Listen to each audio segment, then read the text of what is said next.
What up with it, y'all? It's Coffee. Back at it, man. A lot going on. Y'all know what it is, man. Milk74. Blogosphere beef. As always, Milk getting at individuals and whatnot. But he's also sending some messages. I don't know. We'll get to that. Of course, Diddy all up in the news. And all this no jumper ish. Let's get right to it, man.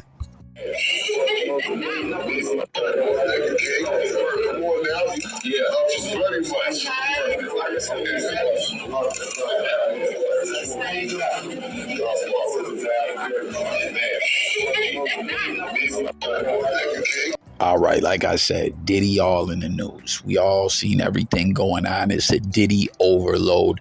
It's like, y'all know the way the blogosphere works. Typically, period. Just not even in regards to Diddy. Things come back, right? Videos get recycled and come back and played over again and have more virality to them or whatever the case may be. And that's what we're seeing happening with Diddy now. You feel me? Like this happens in typical situations. If something is a trending news topic, older stuff is going to come back into the light.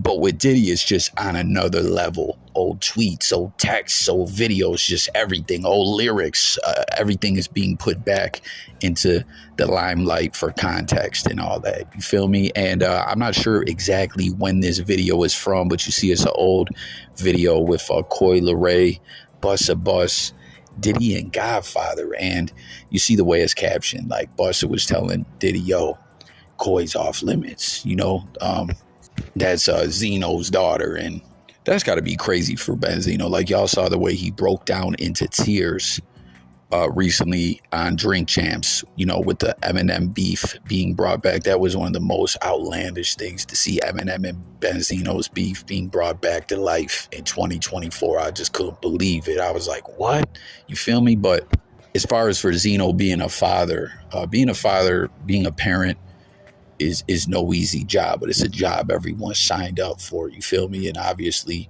raising a daughter is a lot different than raising a son in many ways. And with her getting into this music industry, I mean, that's got to be, I can't even imagine what it's like for Zeno, But what did this video look like to you? Does it look like Diddy was trying to holler at her or something like that? I don't know. That's the way it's being, captioned. Is that what it is? What did this video speak to you in which way? That like Busta had to be like, yo, fall back or what? Comment.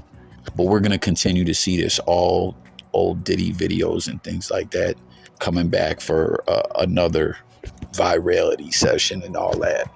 But here we go with Milk, man. He's just going off, has a lot to say. You see, he said, all them shows on No Jumper is trash. They deserve to be canceled.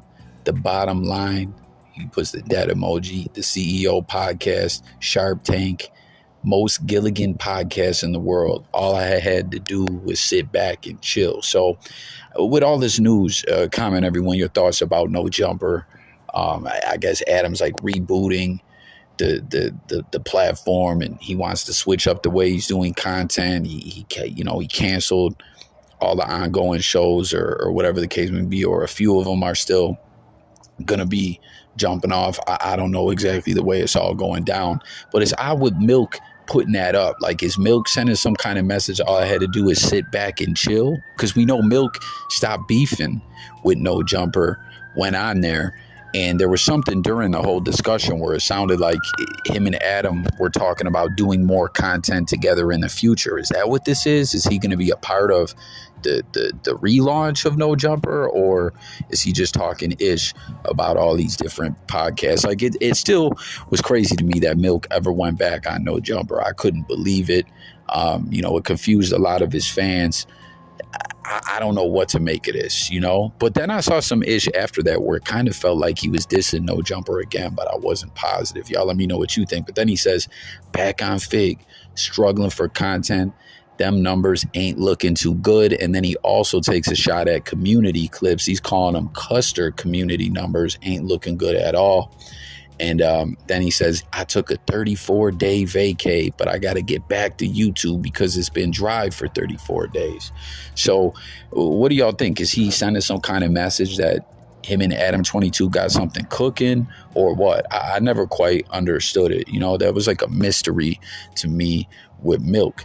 But then I don't get this, man. You know, and Spider Loc and Munchie B both spoke on this when Milk started taking some shots at them. Because from Spider Loc, someone who I followed in the blogosphere for the longest time, Billy Joel voice, you know, it seemed like him and Milk kind of didn't really ever go at each other or whatever. They had like a mutual respect. But then, you know, when him and Munchie B both appeared on No Jumper a few months back before they came back. And that's another thing I want to talk about, their podcast. You see Milk's Dissing, the podcast that they had with Flacco. I hope that podcast live on. Everyone out there, let me know if you feel the same way, like you were happy to see SPI and Munchie B getting a regular slot on the No Jumper platform, as well as all the other content and business and whatnot that they've been doing. You know what I mean? Like, I don't know. Is that one of the ones? I feel like that show may continue on, but you see Milk is dissing that show. He's, you know, calling Spider Loc names and calling him a failure and ish like that, and he's got to pick up from that podcast that they do. I just don't understand it. It was odd to me, you know, like I said, like, and it seemed like Munchie B and SBI felt the same way. Like, damn, we was cool, and then you took shots at us when you went, apologies, y'all, all the background noise, you hear all the sirens going off. But like, he was like, yo, we appear on No Jumper, and then you started dissing us. But then shortly after, you appeared on No Jumper. Like, what is this all about? I don't understand. What do you guys think? And what do you think about the Spider Loc Munchie B show? I was like, it was whack to me the way Wack did that bullish with Poetic Flacco. I felt like that was him trying to hate on SPI and Munchie B getting that show on No Jumper. I swear, that's what I thought it was, him trying to sabotage him in the goofiest of all ways he could. But then that wasn't it. Milk taking more shots at Munchie B. Cause how I get paid off YouTube. And I get paid to be from Inglewood Family.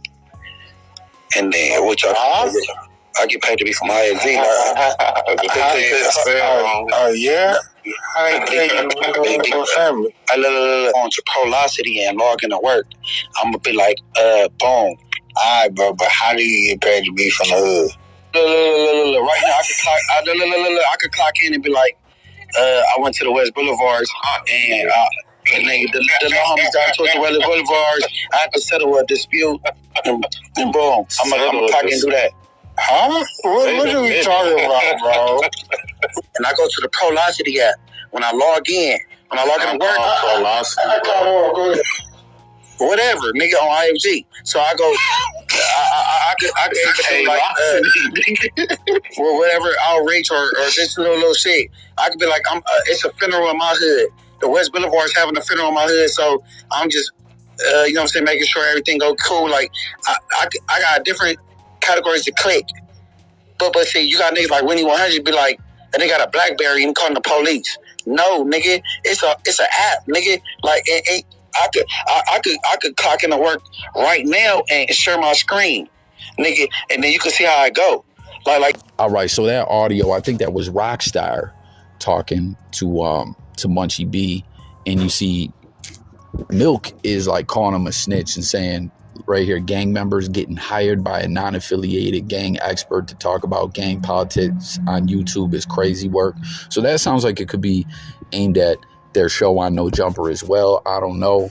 But then that clip with Munchie B, he's calling Munchie B a snitch, saying a gang member gets what did he put exactly? Gets paid to report gang violence by an app, or like what do y'all think about this? Because this is the same thing we were seeing with Wack going at Big U, and I don't know, apparently Munchie B is involved in some kind of app or something like that as well. Now, I always tell y'all, I'm no gangster, nothing like that. You know what I'm saying? I'm just watching all the different content-ish like that play out. So I'm no G, you know what I'm saying? But what do cats from the streets feel about that? And I don't know. To me, it sounded like Munchie B was talking about trying to, you know, like mediate issues in the streets and things like that. But Milk is saying like, yo, you're a rat, you know? And, you know, we know Wack 100 has been very vocal, like, about things as well. But it's crazy, man. Like, Wack, Whack is the fads. Whack is modern day COINTELPRO. We see it all the time, you know. And you see he's also promoting this Under the Groove podcast and saying, you know, putting a message out there that if individuals from the streets want to talk about that kind of stuff, they should go on a platform like Kev Mac or Under the Groove or whatever. So is he taking shots at No Jumper? I'm confused. You know what I mean? Again, I never quite understood what it all meant for Milk to go back on there, what he stood to gain from that. And then, like we said, Adam sounded like they were going to do some kind of content in the future. So with Milk saying all this and taking shots at community, back on Fig and going at Spider Loke and Munchie B, like, what does it all mean? Is he dissing No Jumper as well? Make it all make sense. Someone, you know, everyone comment. What do you take from this? What is your thoughts about No Jumper, SPI and Munchie B show with Flacco? Hit the comments with your thoughts on it all. Sub up and stay tuned for updates. I'm about here. Peace.